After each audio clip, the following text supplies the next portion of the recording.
DC here. Hi, guys and gals.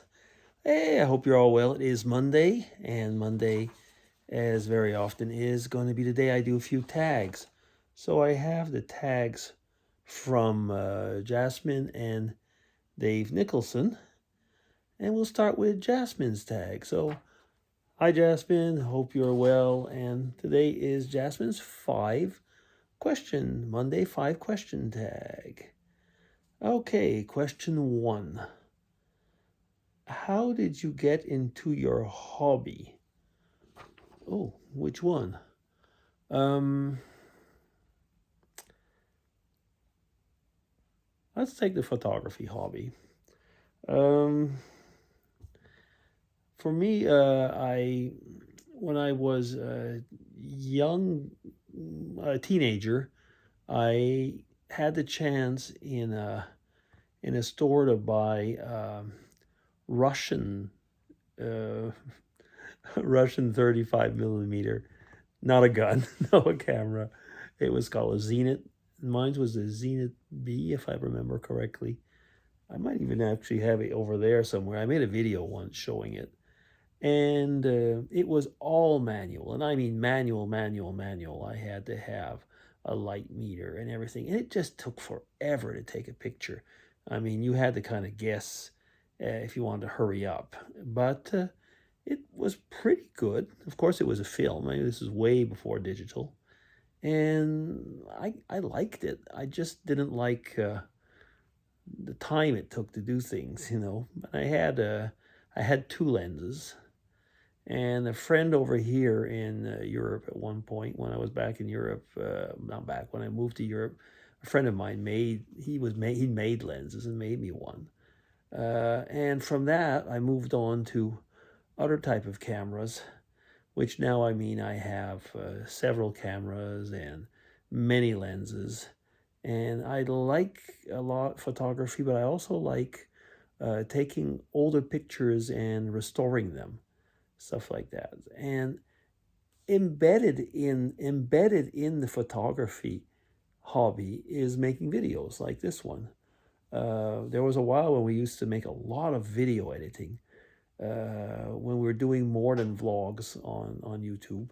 So videos, and I made videos in college, and when I made the videos in college, I used to edit them, and editing them meant like cutting the Super 8 tapes and gluing them together and stuff like that, and did some early television video editing. So yeah, I played a lot with stuff like that. So yeah, that was kind of like how I got into my hobby. I just really liked the idea. I never actually developed films. I did once with a friend. I had a friend of mine who would develop film, but I didn't have a room for that. So yeah. Anyways, and that's about it. Yeah, that's question 1. Question 2. Do you consider yourself a creative person? Um, kind of.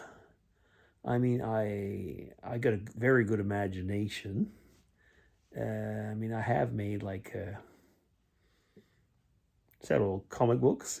I've made a lot of video collabs, and when we, like I say, what I was talking before with movies or in college. I mean, I was the one who would come up with the scenes and stuff like that, and yeah. But if it's creative, like in the sense of the arts, I mean written or arts, manual arts. If it comes to manual arts, I am absolutely bad. I'm really no good. But when it comes to creating things in that respect, like I say, imaginative thought process, yeah, that I'm good. That I'm creative. Question 3. What was the house like that you grew up in? So I grew up in a small village called Sutton. It's not so small anymore, but it was then small enough. Medium-sized village in the eastern townships. Our house, we had a lot of grounds, but the house itself was quite small. There was a small living room, a small kitchen, which we crammed a lot of people in. Upstairs, there were three small bedrooms in the bathroom. Um, and my brother and I shared a room. My sister had her own room, and my parents. Um, I remember, for example, in when we first moved there were no doors. I mean, the rooms, none of them they just had openings. My dad put a door on their room, but yeah, I mean, it was small. And what I do remember as well, I mean, we had a garage, a shed, and stuff like that because my dad, it was adjacent to a small farm. So we had the first few years, my dad had a cow and a calf and stuff like that. But we didn't have much. We didn't. He was like a farmer's son, but he wasn't much of a farmer himself. He didn't have time to do any of that stuff because he had other jobs. But the house was very low ceilings. I remember I could easily touch the ceiling, uh, and we actually had problems. I remember when my dad had to sell it when he changed jobs and we had to move because people would come and visit it and they were just too tall and they couldn't have a house like that. We had what we called the small veranda and the big veranda where we'd put things, and but it was the best. It was the best. It was in the countryside. We had we could play we could play baseball or softball on the grounds because we had enough land for that. It was great. I really, really enjoyed it. But you know what? Something when I looked at the pictures, I was almost going to say it was a shack, but it was not a very good house. And I saw it in the meantime when I went back to Canada. They remodeled it completely, and it doesn't look like the house where I was brought up in. But yeah, but it was our place. It was ours. Okay. That was question 3. Question 4. What kind of music did your family listen to? Oh, we had a small, or my mom probably had a small record player that you could plug in. And she had some 45s, which were, music from the 50s mostly, 1950s, not 1850s. I'm not that old. And but we were kind of brought up without much music in the house.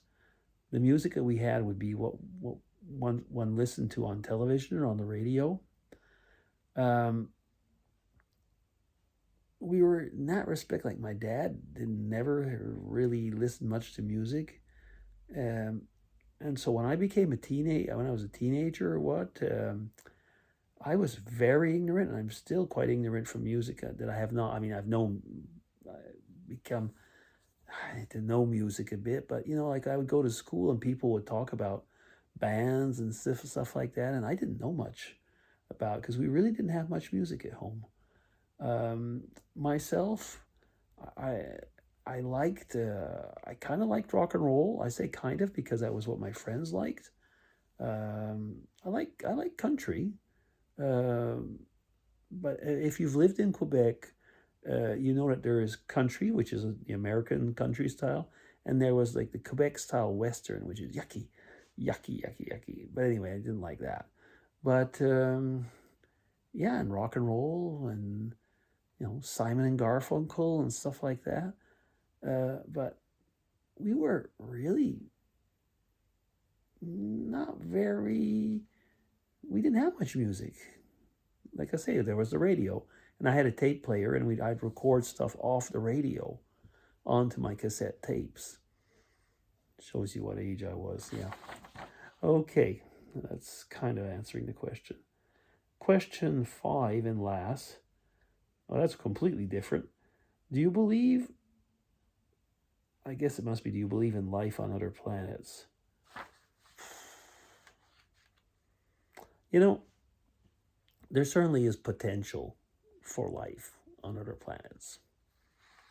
And the sense is that I can imagine that there are planets where they would be the same ratio of oxygen as we have here, and with the sun with the same distance. I could believe easily that there are places that would have the potential. Now, I know I'll shock some of you, but I mean, yeah, I would say if God wanted to be life on other planets, there would be. Uh, Otherwise, we're the exception. And I think, is a question. It's not a question of saying that there couldn't be, um, but that, as far as I'm concerned, is it's not impossible, but it would have to fit into the bigger plan. We'll just put it. I'll leave it at that. I mean, anyway, okay. So I guess that'll be all for now. Yeah, well, and I've been long enough on there. DC signing off. Take care, everybody. Thank you, Jasmine, for another very thought provoking tag. Thank you. Bye bye.